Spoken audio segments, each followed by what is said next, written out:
Vote যত এগিয়ে আসছে ততই উত্তপ্ত হয়ে উঠছে মালদার রাজনীতি। উন্নয়ন বনাম অবহেলা, কেন্দ্র বনাম রাজ্য, ভোট বনাম তাবিজ বিক্রি, আর তার মাঝখানে প্রতিদিনের যন্ত্রণা নিয়ে দাঁড়িয়ে সাধারণ মানুষ। আজ আমরা কথা বলবো মালদার সেই রাজনীতি নিয়ে, যেখানে একটা ফ্লাইওভার ঘিরে শুরু হয়েছে তীব্র রাজনৈতিক সংঘাত, ব্যক্তিগত আক্রমণ, কটাক্ষ আর পাল্টা অভিযোগের লড়াই। ঘটনার কেন্দ্রে খালতিপুর রেলগেট ফ্লাইওভার, আর সেই ফ্লাইওভারকে ঘিরে মুখ খুলে বিতর্কের ঝড় তুলেছেন রাজ্যের প্রতিমন্ত্রী সাবিনা ইয়াসমিন। কংগ্রেস সাংসদ ঈশা খান চৌধুরীকে কটাক্ষ করে তিনি বলেছেন, ভোট এসেছে বলেই তাবিজ বিক্রি করতে নেমেছেন সাংসদ। এই এক বাক্যে স্পষ্ট, মালদার রাজনৈতিক লড়াই আর শুধু উন্নয়ন প্রশ্নে সীমাবদ্ধ নেই, তা এখন ঢুকে পড়েছে ব্যক্তিগত আক্রমণ আর রাজনৈতিক বিদ্রূপের ময়দানে। মালদার কালিয়াচক থানার অন্তর্গত খালতিপুর রেলগেট, এই রেলগেট প্রতিদিন কার্যত আতঙ্কের নাম। স্কুল পড়ুয়া, শিশু, অফিস যাত্রী, কৃষক, ব্যবসায়ী, এমনকি রোগী নিয়ে অ্যাম্বুলেন্স, সবাইকে ঘন্টার পর ঘন্টা দাঁড়িয়ে থাকতে হয় ট্রেন পার হবার অপেক্ষায়। এই সমস্যার স্থায়ী সমাধান হিসেবে বহুদিন ধরেই দাবি উঠেছে একটাই, ফ্লাইওভারের। কিন্তু বছর যায়, সরকার বদলায়, প্রতিশ্রুতি আসে, কাজ আর শুরু হয় না। এই অবস্থাতেই সম্প্রতি মালদা জেলা কংগ্রেস অবস্থান বিক্ষোভ কর্মসূচি করে। সভায় উপস্থিত ছিলেন মালদা দক্ষিণের সাংসদ এবং জেলা কংগ্রেস সভাপতি ঈশা খান চৌধুরী। কংগ্রেসের অভিযোগ ছিল সরাসরি রাজ্য সরকারের বিরুদ্ধে। ঈশা খান চৌধুরীর দাবি, খালতিপুর ফ্লাইওভারের জন্য সমস্ত প্রয়োজনীয় নথিপত্র ইতিমধ্যেই তৈরি।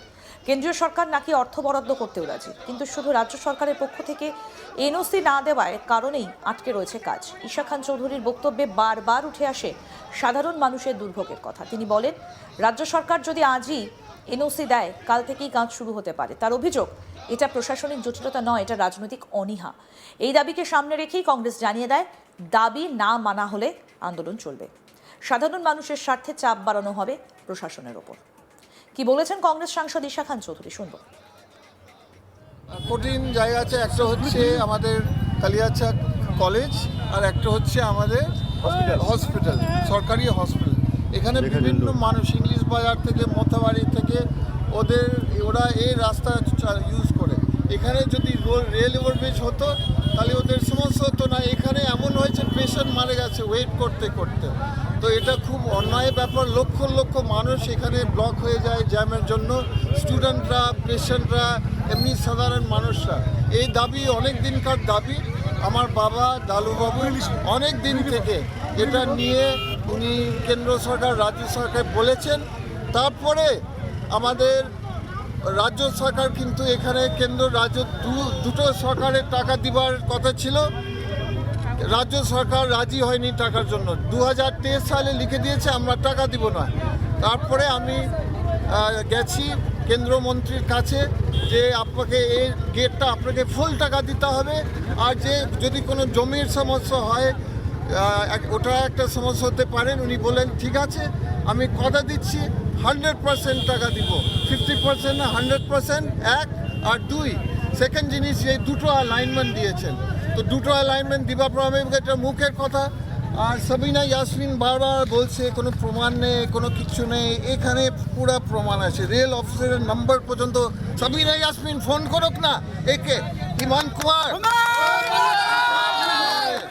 সব বেরোবে, সত্যি বললো বেরোবে। এখানে লেখা আছে, এই জিনিস আমি বলছি, এটা রেলের সব এখানে লেখা আছে। কিসে আমি যে প্রশ্ন করেছি MP Isha Khan Chowdhury, rail line কোথায়, এটা কোন পয়েন্টে, সব কিছু আমি বলছি। তারপরে রেল মিনিস্ট্রি রাজ্য সরকারের কাছে আবার এক বছর আগে 26 এখানে চিঠির ডেটও আছে, অন 26/12/24 চিঠি গেছে রাজ্য সরকারের কাছে 26/12-এ।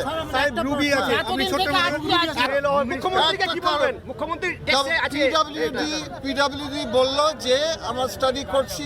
3 মাস পরে আমি ফোন করলাম, তারপরে মুখ্যমন্ত্রীকে আমি মুখ্যমন্ত্রী কোনো জবাব দিচ্ছে না, রাজ্য সরকার কোনো জবাব দিচ্ছে না।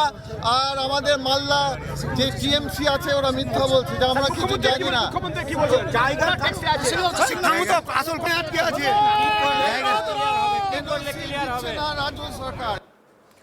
আর ঠিক এখানেই পাল্টা আক্রমণে নামেন রাজ্যের প্রতিমন্ত্রী সাবিনা ইয়াসমিন। সংবাদ মাধ্যমের সামনে এসে তিনি বলেন, ভোট এসেছে তাই তাবিজ বিক্রি করতে নেমেছেন সাংসদ ঈশা খান চৌধুরী। তিনি আরও বলেন, ওরা কিছু করতে পারবে না। সারা জীবন তাবিজ বিক্রি করেই চলেছেন। এখন ভোট এসেছে, তাই রেলের ফ্লাইওভার নিয়ে হাওয়া গরম করছেন।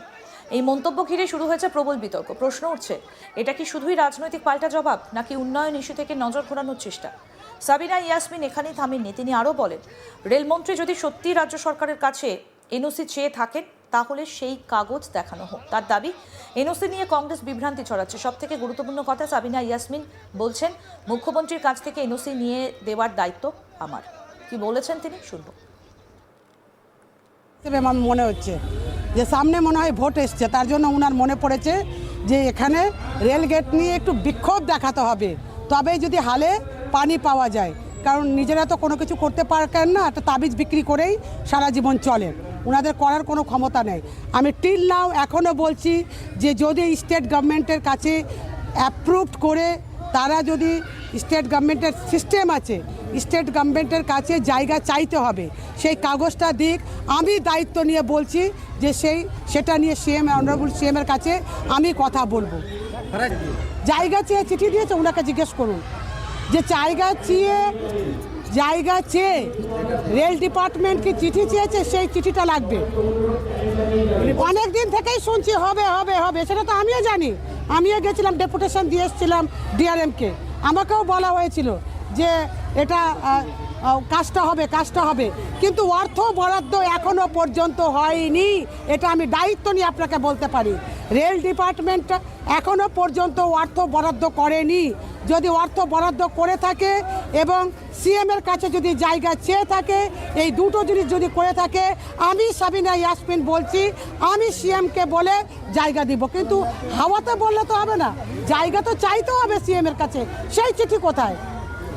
উনি আজকে আমি একটা কথা বলি তোমাদের কাছে, এখানে যদি আমরা বলি যে এটা পিডব্লিউডির জায়গা আছে, তো সেখানে মানে আমরা কাজ করব, তো এমনি এমনি তো দিবে না।